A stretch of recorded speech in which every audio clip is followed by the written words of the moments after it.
Welcome to my show, Secrets of a Personal Trainer, Unfiltered.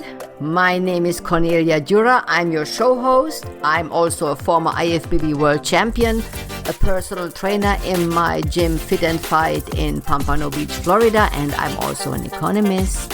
Let's get started with your transformation right now. Episode 32.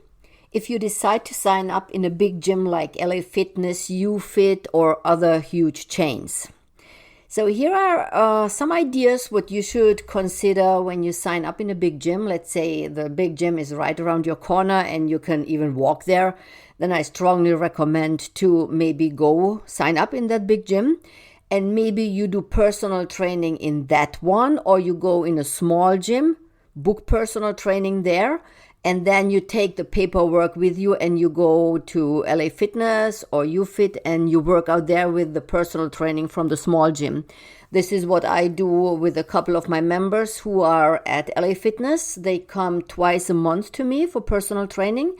We write down the plans and then they go back to the gym what's right around their corner where they are living. And it completely makes sense to do that.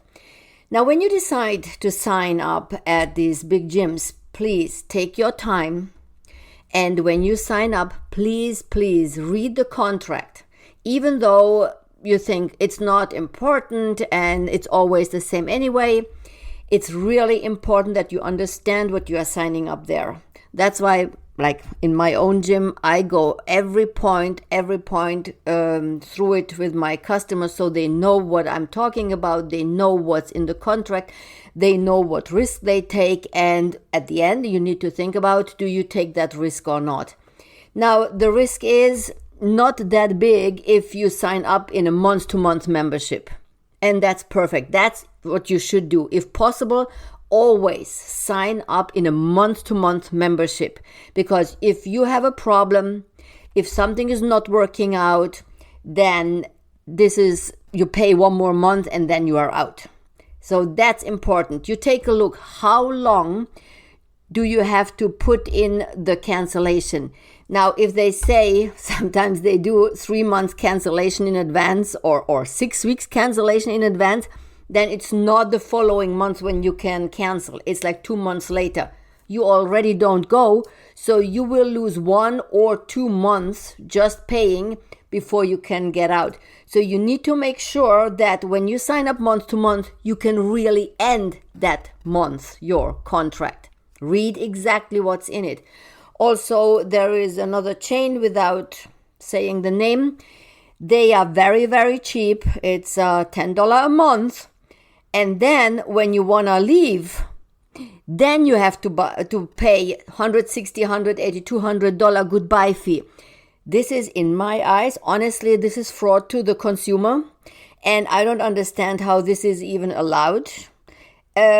Nobody tells you in advance. If you don't read the small print, then you don't even know that. You think it's $10 a month and then this is it. You cancel and that's it. It's not.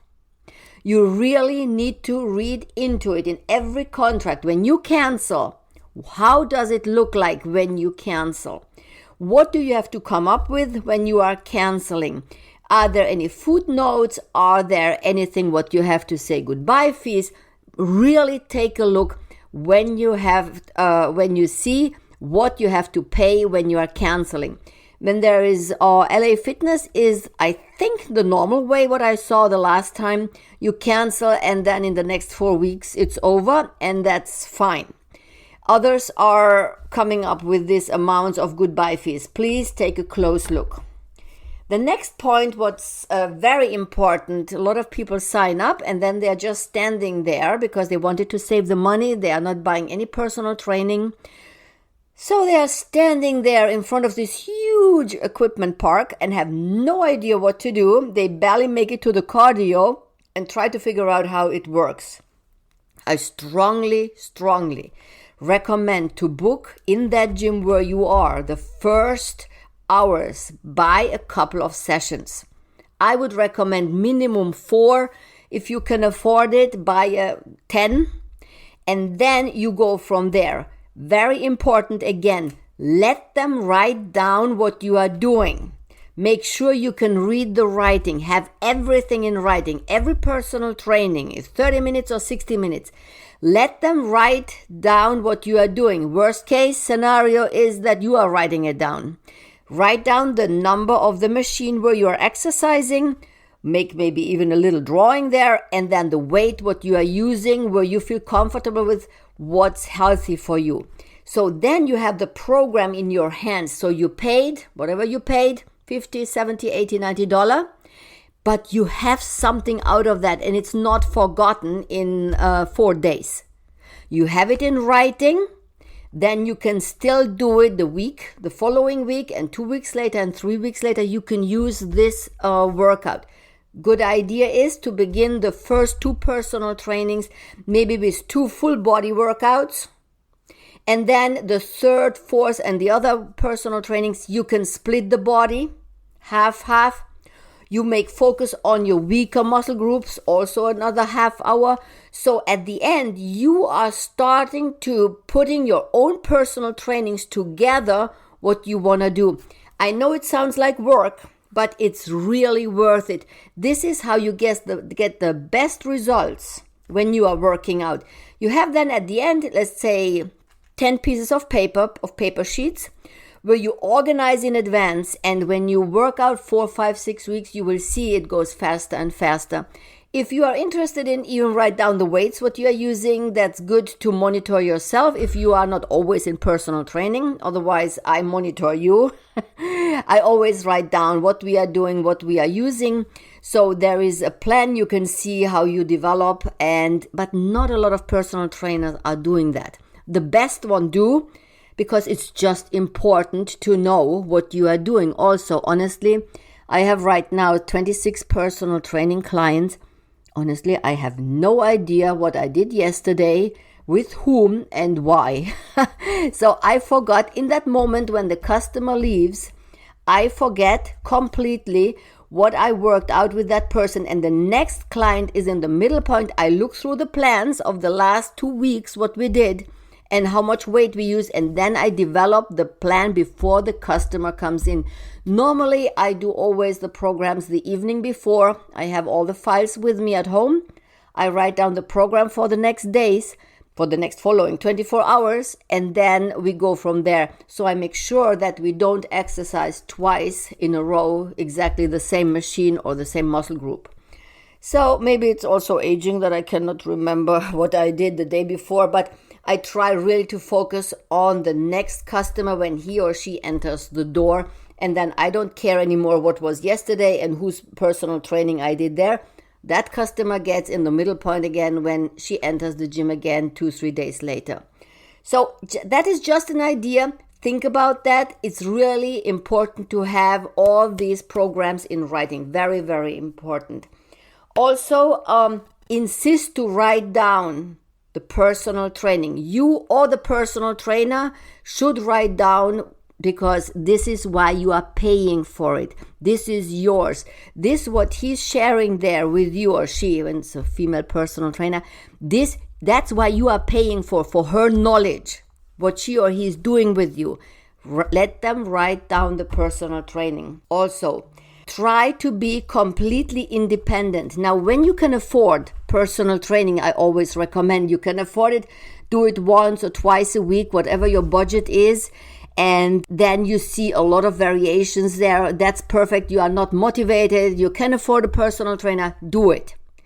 But a lot of people just cannot pay $45 for half an hour, 2 or 3 times a week. It's just not in their budget. Then it's even more important to write down these exercises. Also, it's a good idea to maybe buy a book or take a look on YouTube. Always try to find somebody who is similar age group as you are. If you look into personal training or on YouTube, try to find a trainer who's talking there, who's around your age group. I promise you, when I was 20 and heavy in bodybuilding, I could not imagine what it means to be in menopause when I'm 54, or to have knee pain or lower back surgery. I could not imagine how that hurts and how I have to adjust my own workout. I could not. So if I could not do it, I promise you the younger generation cannot either. So try to find a personal trainer who's around your age group so they understand what you are talking about. They understand maybe when you are a little bit depressed and we don't do that cardio workout on that day, we just switch to something else. We try to adjust as personal trainer to the mood, what you are, try to motivate you, and in between when I feel that the client has not a good day, had a lot of shit going on in their businesses, then I try to switch in between the workouts so they can just relax there. We are not going to the highest weight what normally I would go maybe with that customer. So I switch in between the workouts to adjust to their mood and to how they feel. Be independent. Be independent of the trainer if you cannot afford them. Be independent of everybody and everything. That's why I normally don't like it too much to exercise with friends. Every time when I did it, the friend did not feel like working out, so I had to motivate not only myself, I had to motivate the friend too. So this is really, I don't need that. I motivate myself, hopefully, most of the time. And believe me or not, as the owner of Fit and Fight Gym, and as I love my job, but sometimes there are days where I feel I don't want to work out. I just don't feel like working out at all. And in 90% of these cases, I still make it to the gym to work out. I still make it. I still do the 45 minute workout. And believe me, it's hard for me too. So also I had a couple of phone calls from one former customer, and one customer is in my gym, and they told me because the one just lost 20 pounds in the 7 weeks and just by switching their nutrition. And she told me that constantly listening to me saying no shit food was the sentence what really pushed her not to eat garbage food, fried food and over-processed food. That made the difference. So I made a couple of t-shirts, no shit food, and it's running really well. Customers are buying it. So think about that. No shit food. When you eat, when you are in a big gym, small gym, wherever you want to change your lifestyle, think about it. No shit food. When you want to eat fried stuff, that is shit food. You want to eat over-processed food, like what you can buy in the fridge, already cooked, and the preservation goes for 2 years. You can imagine how much chemicals and preservatives are in there. That is shit food. It's completely full of chemicals. Please stay with veggies and fruits. Less processed, the better it is for you. The better your body reacts to it, the better the cell reacts to it. So your energy level goes higher and higher and higher. And Sam, who just lost the 20 pounds, her eyes are different. She is full of energy. She is really into it now. And I can tell you she was not in the first couple of 2 weeks.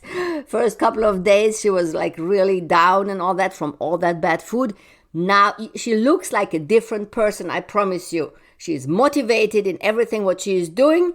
So this is the way you should go too. So when you sign up in a big gym, make sure you have your personal trainings in writing. Your plan is always ready.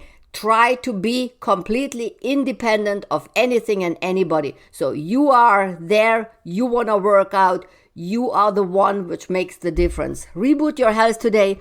Today is the day to get started.